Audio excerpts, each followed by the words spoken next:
Halo guys, Assalamualaikum warahmatullahi wabarakatuh. Apa kabar teman-teman? Gimana puasanya? Semoga selalu lancar ya untuk yang menjalankan. Semoga teman-teman selalu sehat, selalu bahagia gitu ya. Kembali bersama gua Ajay, si netizen yang suka ngebahas bola. Today, akhirnya hari ini datang juga ya, dimana hari ini Indonesia akan menghadapi Australia dalam lanjutan kualifikasi Piala Dunia Zona Asia ronde 3 pertandingan ketujuh untuk kedua tim ya. Dimana pertandingan ini akan digelar di Australia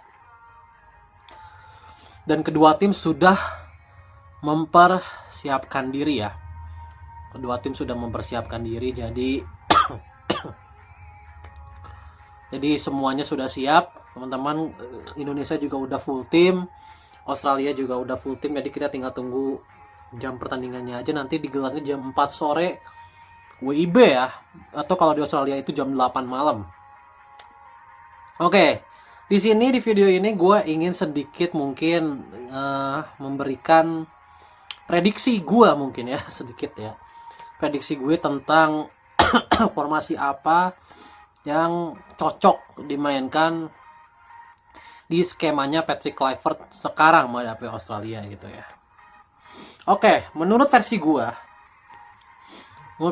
formasi yang bisa digunakan di lawan Australia ini ada dua. Ada dua formasi.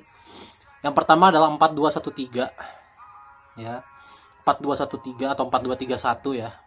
Bisa juga 4-2-3-1, 4-2-1-3. Yang kedua adalah 3-4-3. Yang kedua adalah 3-4-3. Tapi gua kalau bicara soal yang paling mungkin digunakan itu adalah 4-2-3-1.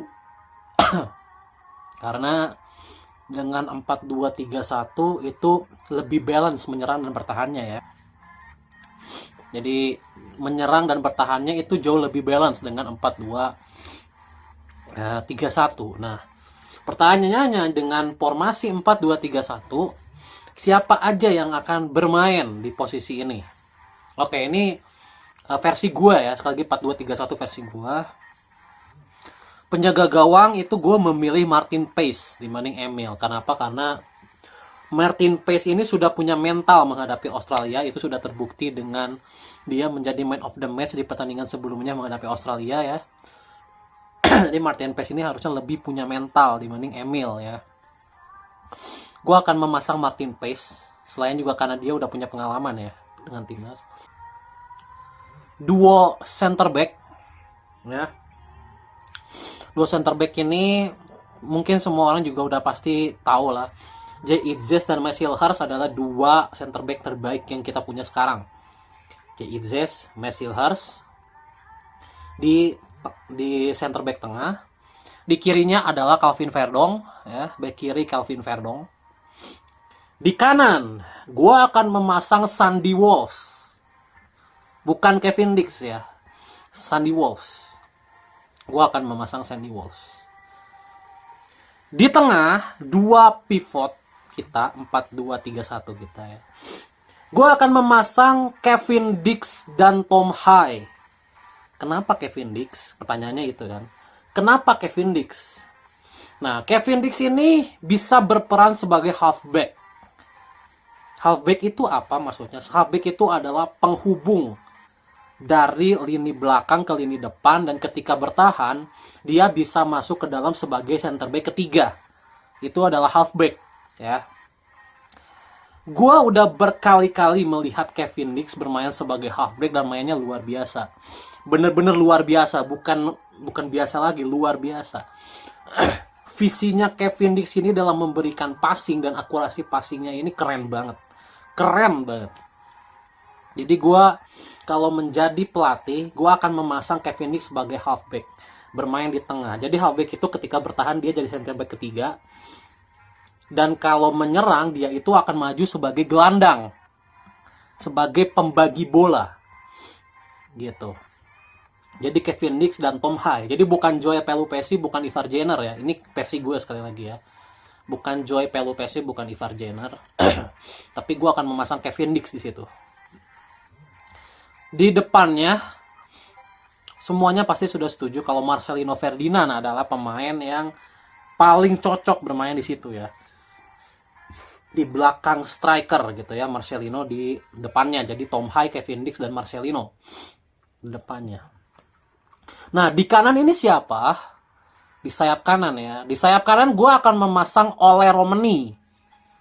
Ole Romeni ya, gue akan memasang Ole Romeni di sayap kanan.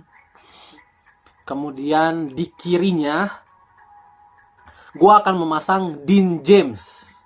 Karena posisi asli Dean James adalah winger ya. Sekali lagi, Dean James.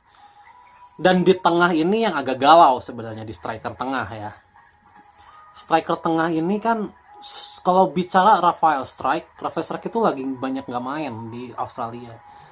Kalau versi gua ya, ini sekali lagi versi gua akan memasang Septian Bagaskara sih sebagai striker tengah. Karena so far dari semua striker yang ada, Septian Bagaskara adalah striker yang paling perform di liga.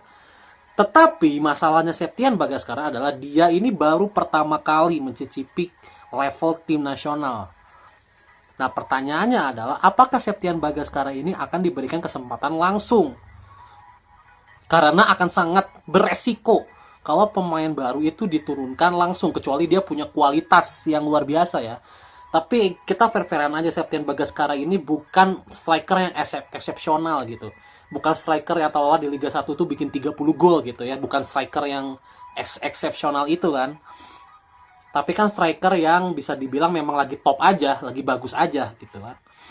Akan sangat tricky gitu kalau misalkan langsung diturunkan sebagai pemain utama.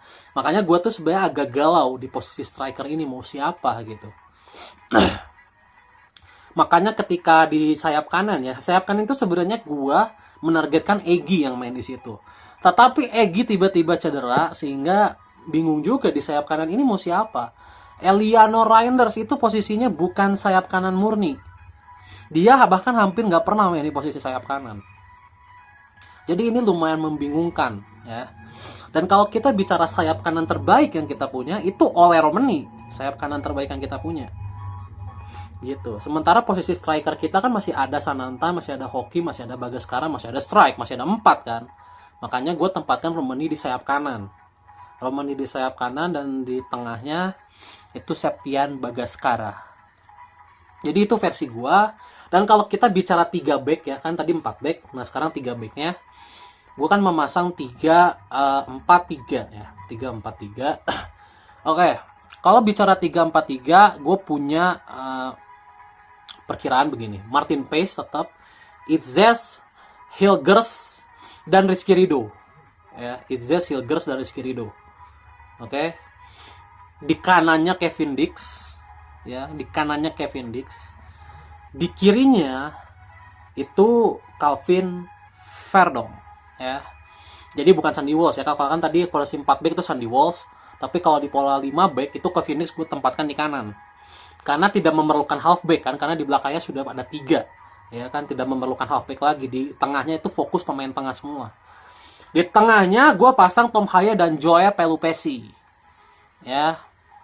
Tom Hai dan Joy Pelupesi, karena menurut gue Tom Hai dan Joy Pelupesi ini adalah duet yang paling seimbang dari semuanya. Tom Hai sebagai di playing playmaker, Joy Pelupesi sebagai destroyer, sebagai breaker ya. Sebagai breaker gitu ya, sebagai pemutus aliran bola dari tengah. Kemudian 3 di kanan Kevin Dix, di kiri Verdong. Kemudian 3 di depannya. Di tengahnya gue akan pasang Ole Romeni.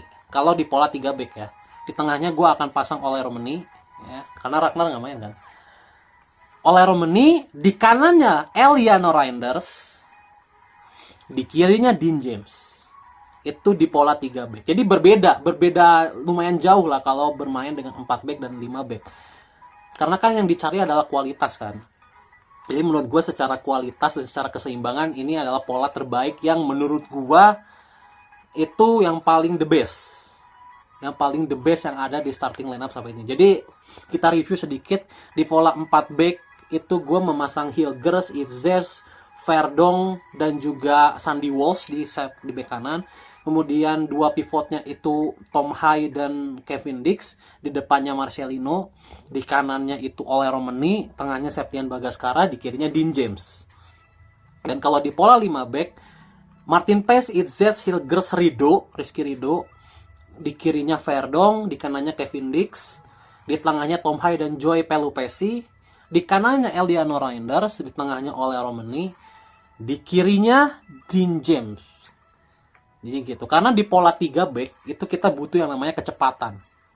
Ya, dan Ole, Eliano, Dean James itu menurut gue adalah pemain-pemain yang sangat bisa untuk di situasi counter attack gitu. Paling bisa menurut gue. Jadi itu formasi ala gua ya. Sekali lagi ini versi gua, versi yang gua lihat aja dari pemain-pemain yang udah gua lihat semuanya dari latihan juga. Semoga apapun formasinya ya, siapapun pemain yang diturunkan, ini bisa memberikan yang terbaik dan kemenangan gitu ya untuk timnas Indonesia. Semangat untuk timnas Indonesia. Bye.